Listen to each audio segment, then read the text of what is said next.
আসসালামু আলাইকুম, কেমন আছেন সবাই? আশা করছি সবাই ভালো আছেন। আজকে আমি তৈরি করব ডিম আলুর চপ। এটা একটু ভিন্ন রকম করে তৈরি করব। এভাবে করে তৈরি করলে আমার কাছে অনেক বেশি ভালো লাগে।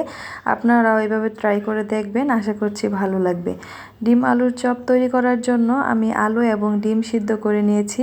আলুগুলোকে আমি ম্যাশ করে নিয়েছি, সাথে আমি একটু পেঁয়াজ বেরেস্তা করে নিয়েছি। এখন আমি শুকনা মরিচ এবং একটু লবণ দিয়ে সুন্দর করে কষলে নিচ্ছি, মরিচটা যাতে ইট না থাকে। একদম মিহি করে আমি মরিচটাকে কষলে নিচ্ছি। তার সাথে আমি পেঁয়াজ বেরেস্তাগুলোকেও মেখে নিলাম। এখন আমি আলুটা সুন্দর করে পেঁয়াজ বেরেস্তা এবং মরিচের সাথে মাখিয়ে নেব। এটা একটু মাখানো হয়ে গেলে তারপর এখানে আমি ডিমগুলোকেও মাখিয়ে নেব। ডিমগুলোকে একেবারে আমি ভেঙে ফেলবো না, একটু গোটা গোটা রাখবো, যাতে খাওয়ার সময় একটু কামড়ে পড়লে ডিমের একটা ফ্লেভার পাওয়া যায়। আর এখানে আমি পেঁয়াজ বেরেস্তা ব্যবহার করেছি, যেটা খাওয়ার সময় অনেক বেশি ভালো লাগবে, একটা সুন্দর স্মেল আসবে পেঁয়াজ বেরেস্তার। আর পেঁয়াজ বেরেস্তা দেওয়ার কারণে এটা আপনি সংরক্ষণ করেও ফ্রিজে রেখে খাওয়া যাবে, সহজে নষ্ট হবে না। কাঁচা পেঁয়াজ দিলে দেখা যায় নষ্ট হয়ে যায়। এই তো আমি হাতের সাহায্যে সুন্দর করে এগুলোকে মেখে নিচ্ছি।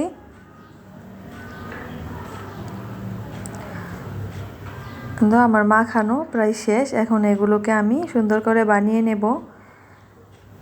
আমি এগুলোকে গোল গোল করে তারপর চ্যাপ্টা চ্যাপ্টা করে বানিয়ে নেব। আপনারা চাইলে যে যার মতো করে সুন্দর করে শেপ দিতে পারেন, কেউ কেউ বলের মতো করেও তৈরি করে। এই তো দেখতেই পাচ্ছেন আমি এভাবে করে তৈরি করে নিচ্ছি। সবগুলোকে আমি এরকম করে তৈরি করে নেব।